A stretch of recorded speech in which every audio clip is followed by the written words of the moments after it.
എൻ്റെ പേര് റീന മെൻഡസ്. എൻ്റെ ഹസ്ബൻഡ് ആൻ്റണി മെൻഡസ്. ഞങ്ങൾ എടക്കൊച്ചിയിൽ നിന്നാണ് വരുന്നത്.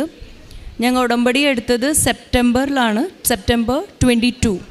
ഞാനിവിടെ സാക്ഷ്യം പറയാൻ നിൽക്കുന്നത് ഞങ്ങളുടെ മൂന്നാമത്തെ കുട്ടി ഇപ്പോൾ 2 വയസ്സ് ഈ മറ്റന്നാണ് കംപ്ലീറ്റ് ആകുന്നത്. ജോസഫ് ഏഡന് വേണ്ടിയാണ്. ഇത് എൻ്റെ ലേറ്റ് പ്രഗ്നൻസി ആയിരുന്നു, ആഫ്റ്റർ 40 years.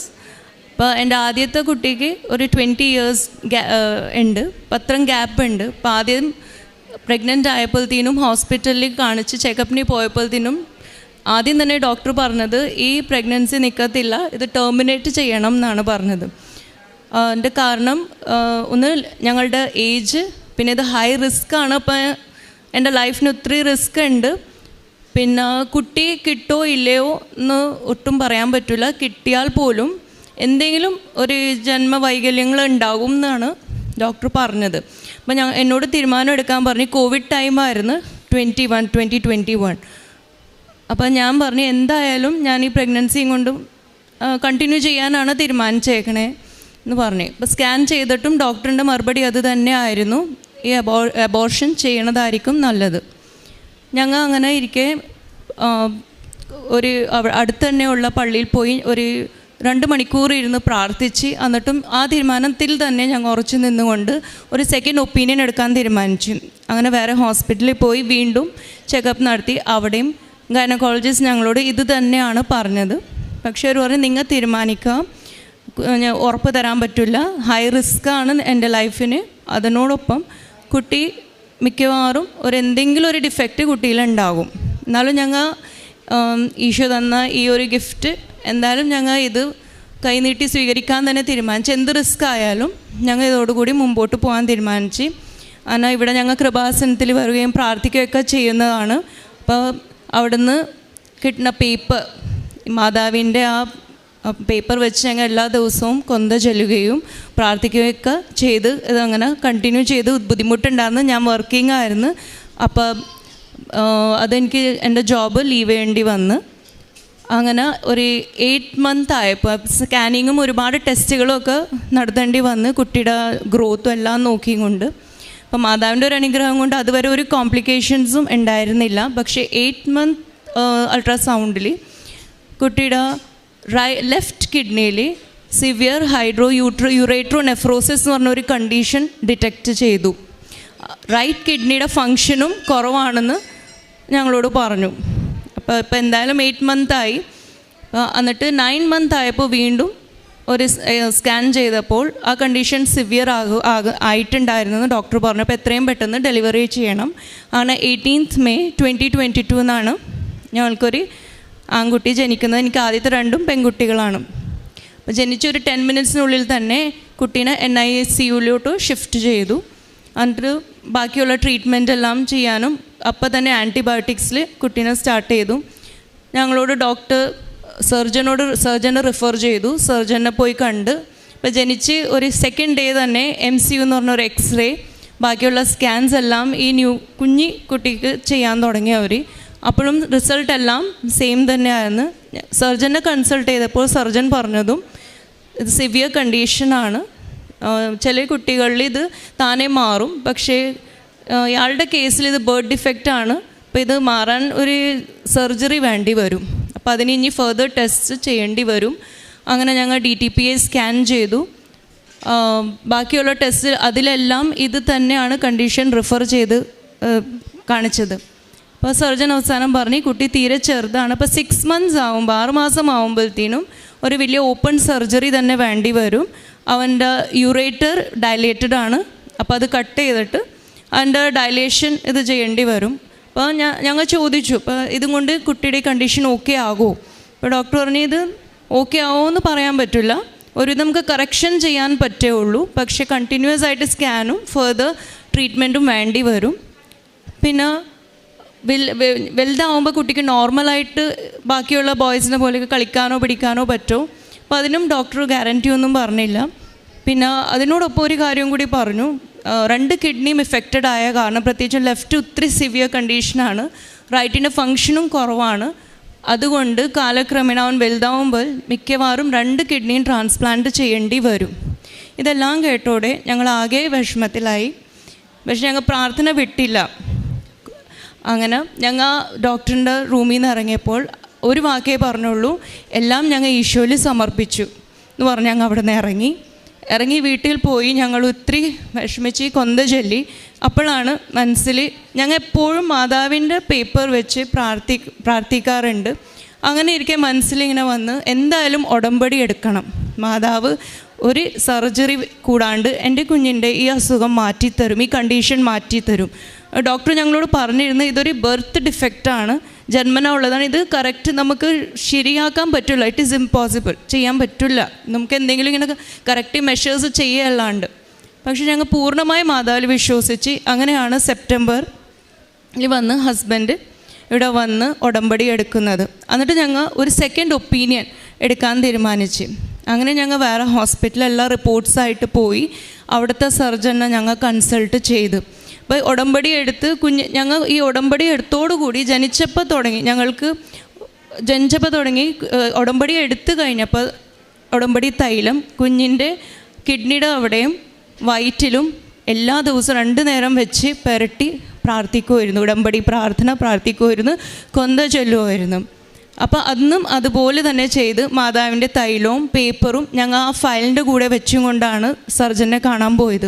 അപ്പോൾ ഇതെല്ലാം ഡോക്യുമെൻറ്റ്സൊക്കെ കണ്ടു കഴിഞ്ഞപ്പോൾ സർജൻ പറഞ്ഞ് നമ്മൾക്ക് എല്ലാ ടെസ്റ്റുകളും വീണ്ടും റിപ്പീറ്റ് ചെയ്യണം, എന്നിട്ട് നമുക്ക് തീരുമാനിക്കാം എന്ത് വേണം. അപ്പോൾ അത് എല്ലാ ദിവസവും ആൻറ്റിബയോട്ടിക് കണ്ടിന്യൂ ചെയ്തുകൊണ്ടിരിക്കണമായിരുന്നു കുട്ടിക്ക്. അങ്ങനെ അവിടെ ആ ഹോസ്പിറ്റലിൽ ആദ്യം അൾട്രാസൗണ്ട് ചെയ്ത് അവിടെ മാതാവിൻ്റെ ഏറ്റവും വലിയ ഒരു അനുഗ്രഹം ഞങ്ങൾക്ക് കിട്ടി. ആ റിസൾട്ട് കണ്ട് സർജൻ പറഞ്ഞ് ഇതിൽ അവൻ്റെ കണ്ടീഷൻ ഇച്ചിരി ബെറ്ററാണ്, അപ്പോൾ സർജറി നമുക്ക് ആലോചിക്കാം, നമുക്ക് എന്തായാലും ആൻറ്റിബയോട്ടിക്സ് നിർത്താം, എന്നാലും DTPA സ്കാനും MCAയും ബാക്കിയുള്ള സ്കാൻസും നമുക്ക് കണ്ടിന്യൂ ചെയ്യണം, എന്നാലേ ഫൈനൽ റിസൾട്ട് പറയാൻ പറ്റുള്ളൂ. അങ്ങനെ ഞങ്ങൾ ബാക്കി ടെസ്റ്റുകൾ ഒരിടവേള വിട്ട് നമ്മൾ ചെയ്യാൻ തുടങ്ങി, സ്കാനിങ് കണ്ടിന്യൂ ചെയ്ത്. പക്ഷേ മാതാവിൻ്റെ ഒരു അനുഗ്രഹം, വലിയൊരു അനുഗ്രഹം തന്നെയാണ്. ഓരോ ടെസ്റ്റുകളിലും ഓരോ ഇതിലും കിഡ്നിയിലുള്ള യുറേറ്ററിലുള്ള ഡയലേഷൻ കുറഞ്ഞു വന്ന് ഒരു വലിയൊരു അത്ഭുതമാണ്. സിവിയർ ആയിട്ടുള്ള കണ്ടീഷൻ മോഡറേറ്റായി, അത് പിന്നെ മൈൽഡിലോട്ടായി. പിന്നെ ഈ കഴിഞ്ഞ നവംബർ 23 ഞങ്ങൾ സ്കാൻ ചെയ്തപ്പോഴത്തേനും സർജൻ പറഞ്ഞ് 2 കിഡ്നി ഫങ്ഷനും നോർമലായി, യുറേറ്ററിലെ ഡയലേഷനും നോർമലായി. അപ്പോൾ ഇത് കുട്ടിയുടെ ചെയ്തേക്കുന്ന സ്കാൻ റിപ്പോർട്ട്സും MCയുടെയും DTPA സ്കാൻസ് എല്ലാമാണ് ജനിച്ചു കഴിഞ്ഞ് ആ 3 മന്ത്സിനുള്ളിൽ ചെയ്ത റിപ്പോർട്ട്സും ഇതിപ്പോൾ കഴിഞ്ഞ കൊല്ലം വരെ ചെയ്ത സ്കാനിങ്ങിൻ്റെ റിപ്പോർട്ട്സുമാണ് ഇതിൻ്റെ അകത്തുള്ളത്. അപ്പോൾ അത് മാതാവിൻ്റെ ഒരു അനുഗ്രഹമാണ്. മാതാവിനോട് പ്രാർത്ഥിച്ചതിൻ്റെ ഒറ്റ ഫലം കൊണ്ടാണ് ഞങ്ങൾ വളരെ വിശ്വസിച്ച് തന്നെയാണ് പ്രാർത്ഥിച്ചത്. എന്തായാലും എൻ്റെ കുഞ്ഞിൻ്റെ മേത്ത് കത്തി വെക്കേണ്ടി വരില്ല, സർജറി ചെയ്യേണ്ടി വരില്ല, ആ ഒരു വിശ്വാസത്തിൽ ഡെയിലി ഞങ്ങൾ കൊന്ത ചൊല്ലിയും എണ്ണ പുരട്ടിയും പ്രാർത്ഥിക്കുമായിരുന്നു, കാലത്തെയും വൈകുന്നേരം. അതുപോലെ കുഞ്ഞും അതേ മാതാവിനോട് ഒത്തിരി അറ്റാച്ച്ഡാണ്, മമ്മാന്നേ മാതാവിനെ വിളിക്കുള്ളൂ, എവിടെ കണ്ടാലും തൊട്ടുമുത്തലും. എന്നാൽ അത്രയും അവൻ പ്രാർത്ഥനയിലാണ്. ആ പ്രാർത്ഥനയോട് കൂടിയാണ് ഞങ്ങൾക്ക് ഇത് സാധിച്ച് കിട്ടിയത്.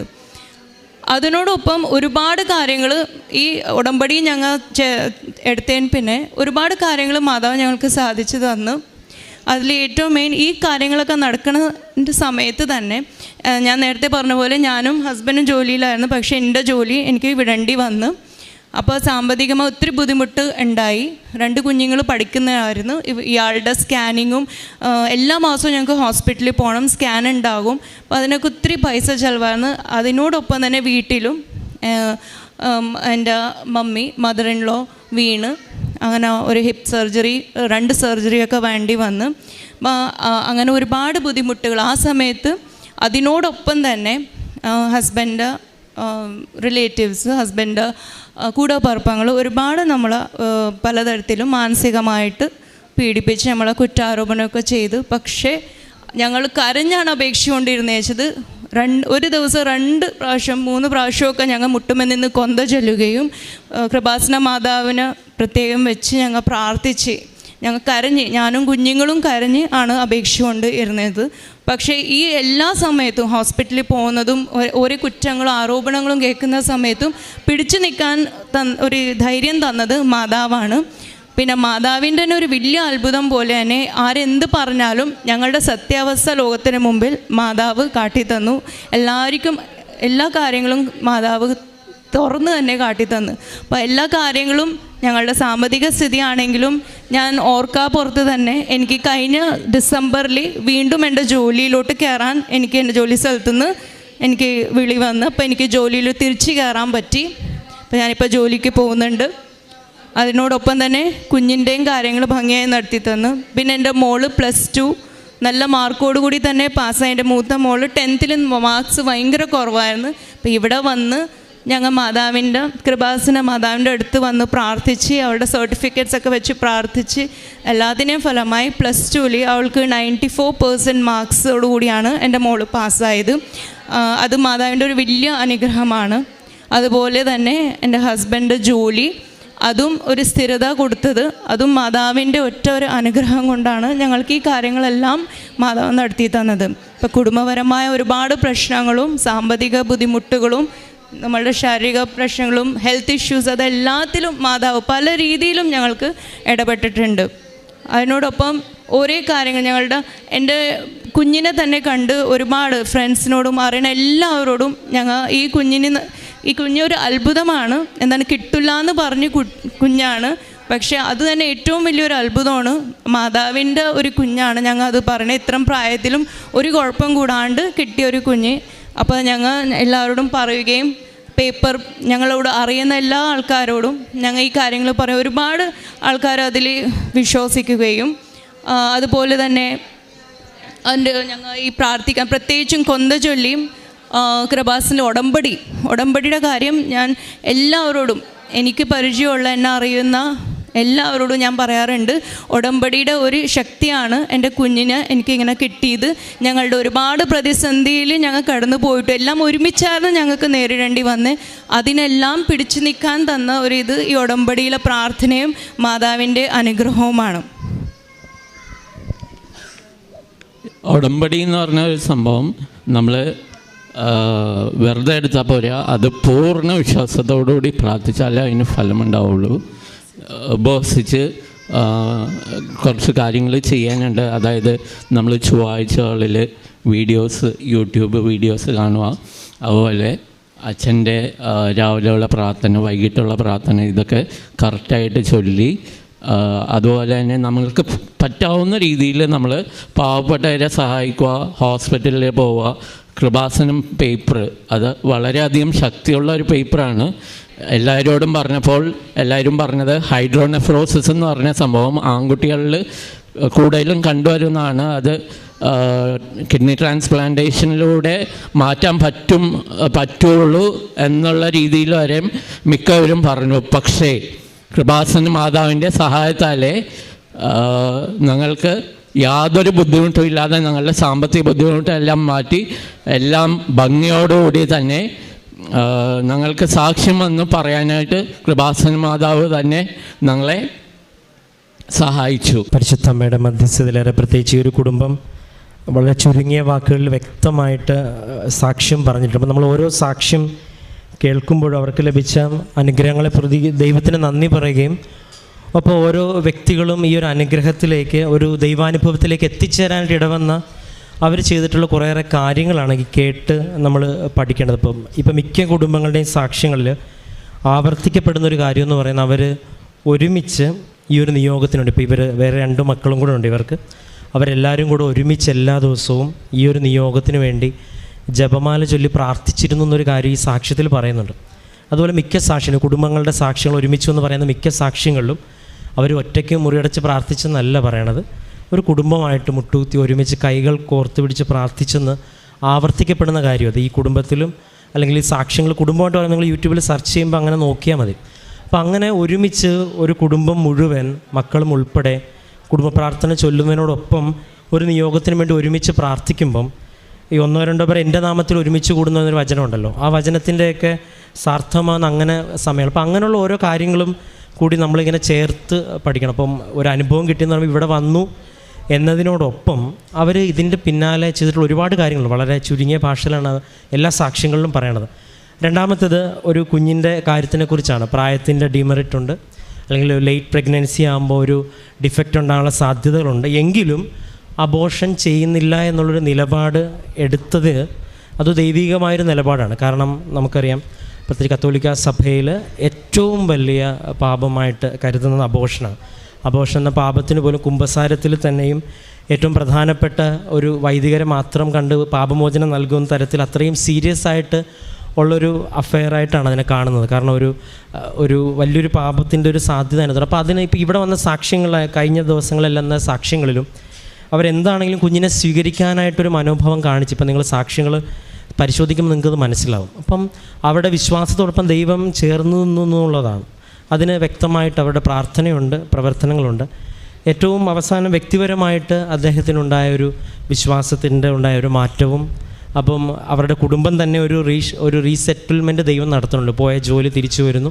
അപ്പോൾ ഇനി ഈ കുടുംബത്തിനോട് നമ്മൾ ലൂക്കയുടെ 1:36-37 പറയാം, റെബേക്ക പ്രായമേറിയിരുന്നു, അവൾ വന്ധ്യയായിരുന്നു, സാറായി വന്ധ്യയായിരുന്നു. അപ്പോൾ ദൈവം അവർക്കൊരു കുഞ്ഞിനെ കൊടുത്തു എന്നൊക്കെ പറഞ്ഞാൽ ഈ കുടുംബത്തിന് വിശ്വസിക്കാൻ ഇനി എളുപ്പമാണ്. കാരണം നമ്മുടെ വ്യക്തി ജീവിതത്തിലൊരു അനുഭവം ഉണ്ടാകുന്നത് വരെ നമുക്കൊരിക്കലും അടയാളങ്ങളും അത്ഭുതങ്ങളും ബൈബിൾ എഴുതിയിരിക്കുന്ന ഒന്നും നമുക്കത് വിശ്വസിക്കാനായിട്ട് തോന്നണമെന്നില്ല. കാരണം അതൊക്കെ ഊഹാപോഹങ്ങളായിട്ടും കെട്ടുകഥകളായിട്ട് നിൽക്കും. അപ്പോൾ ഈ ഉടമ്പടിയിൽ സംഭവിക്കുന്ന ഒരു അത്ഭുതം എന്ന് പറയുന്നത് വളരെ ചുരുങ്ങിയ സമയം കൊണ്ട് ഇതുപോലെ വ്യക്തമായിട്ട് ബോധ്യത്തോടു കൂടി ഈ ലോകത്തിന് മുമ്പിൽ വിളിച്ച് പറയാൻ തക്കവിധമുള്ള ദൈവാനുഭവം, അതൊരു പക്ഷേ പ്രാർത്ഥിക്കുന്നതോ അല്ലെങ്കിൽ അവർക്ക് കിട്ടുന്നൊരു അനുഭവം. കാരണം അതിന് ഇവിടെ ഒന്ന് പ്രാർത്ഥിച്ചു എന്ന് മാത്രം, അതാണ് പറയുന്നത്. ഓരോ സാക്ഷ്യം ശ്രദ്ധിച്ച് കേൾക്കുമ്പം അവരെന്താണ് പ്രാർത്ഥിച്ചതെന്നാണ് കോൺസെൻട്രേറ്റ് ചെയ്യണം. അവർക്ക് കിട്ടിയതും കിട്ടാതിരുന്നതും നമ്മുടെ വിഷയമല്ല, അവരെന്താണ് അതിനുവേണ്ടി പ്രാർത്ഥിച്ചെന്നുള്ളത്. ഇപ്പോൾ ചെറുപ്പക്കാരുൾപ്പെടെ സാക്ഷ്യങ്ങൾ പറയുമ്പം ഇതുപോലെ അവർ ചെയ്ത എക്സ്ട്രാ കുറേ കാര്യങ്ങളുണ്ട്. അപ്പം ഒരു മെഡിക്കൽ സാക്ഷ്യമാകുമ്പോൾ അതിൻ്റെ റിപ്പോർട്ട് ഉൾപ്പെടെ അവരിവിടെ കൊണ്ടുവരുന്നുണ്ട്. അപ്പോൾ അത് മെഡിക്കൽ സാക്ഷ്യങ്ങൾ എപ്പോഴും നമ്മൾ ആഗ്രഹിക്കുന്നത് അങ്ങനെയാണ്.